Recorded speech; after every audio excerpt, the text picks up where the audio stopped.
Halo sehat, info kesehatan berbasis ilmiah dari hasil riset, review tim medis, dan juga dokter. Jangan lupa subscribe. Histeria adalah sebuah istilah untuk emosi yang berlebihan dan cenderung memuncak, di mana pada zaman dulu kondisi ini termasuk kondisi medis umum.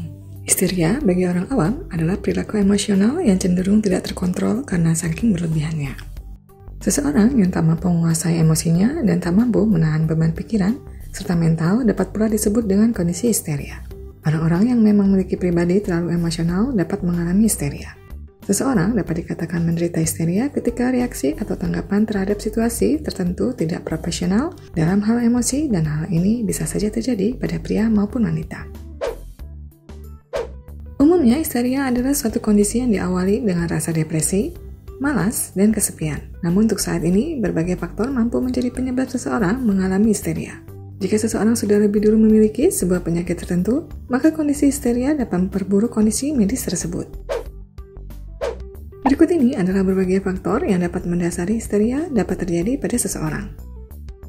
Kondisi psikologis seperti depresi dan perasaan kesepian, kemalasan, gangguan bipolar, gangguan saraf atau neurologis, obat-obatan, faktor jenis kelamin di mana wanita lebih rentan mengalami histeria daripada pria, walaupun pria juga dapat mengalaminya.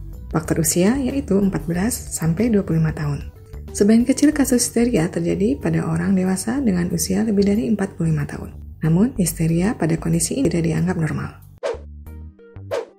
Menurut perkembangan psikologi, hingga sekarang terdapat beberapa jenis kondisi berbeda dari histeria, yaitu gangguan gejala somatik. Gejala somatik sendiri berhubungan dengan fisik. Kondisi ini merupakan gangguan psikologis yang kemudian berpengaruh pada kesehatan fisik. Maka, gangguan somatik kerap ditandai dengan kondisi seperti sesak napas, nyeri pada tubuh, dan kelemahan tubuh. Gejala-gejala yang tak segera ditangani ini kemudian dapat semakin memburuk karena mampu menghambat fungsi tubuh untuk bekerja secara normal. Gangguan disosiatif.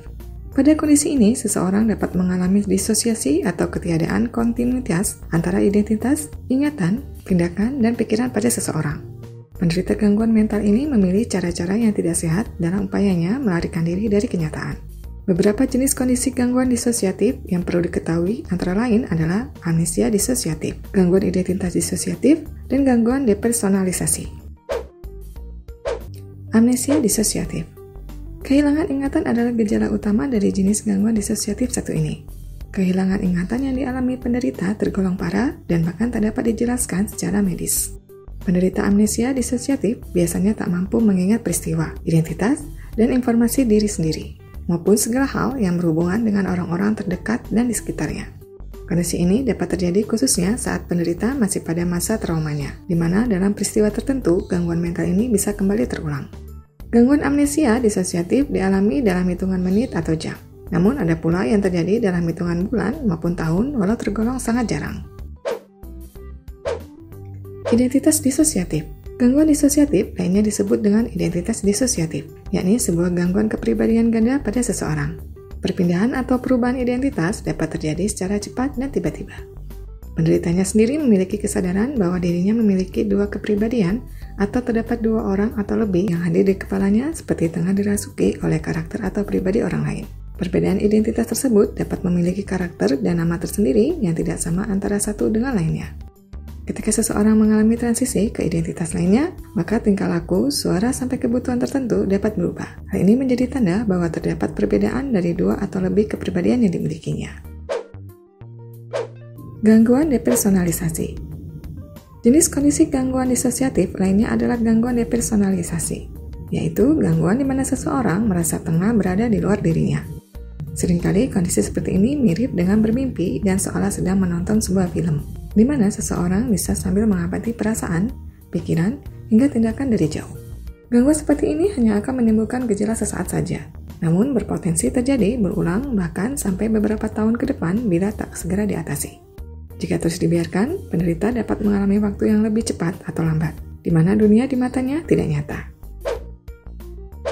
Histeria dapat menimbulkan sejumlah gejala yang dapat menghambat aktivitas penderitanya, seperti halusinasi, gugup, paralisis atau kelumpuhan parsial atau sebagian, kecemasan, sesak nafas, agitasi, mudah tersinggung dan marah, kepala terasa berat, tubuh lemas, pembengkakan di bagian leher, mudah menangis, tantrum, mudah frustasi, menangis maupun tertawa tanpa ada alasan yang jelas, insomnia atau sulit tidur, pengatupan gigi pada sebagian kasus, kehilangan kesadaran atau pingsan.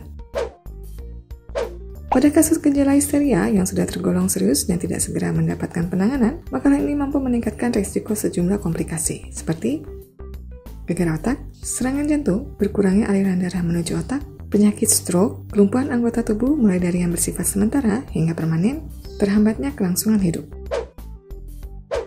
Penting untuk lebih dulu memahami apa saja faktor yang berpotensi menyebabkan histeria. Jika depresi dan berbagai hal yang berkaitan dengan gangguan psikologis dan mental mampu menyebabkan histeria, segera atasi kondisi tersebut.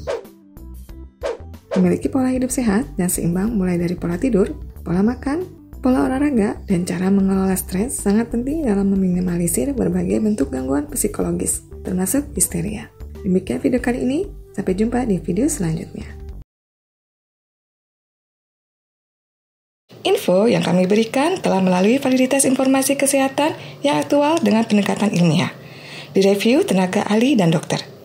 Jangan sampai Anda melewatkan info kesehatan yang krusial dan mungkin dapat menyelamatkan keluarga dan teman kita.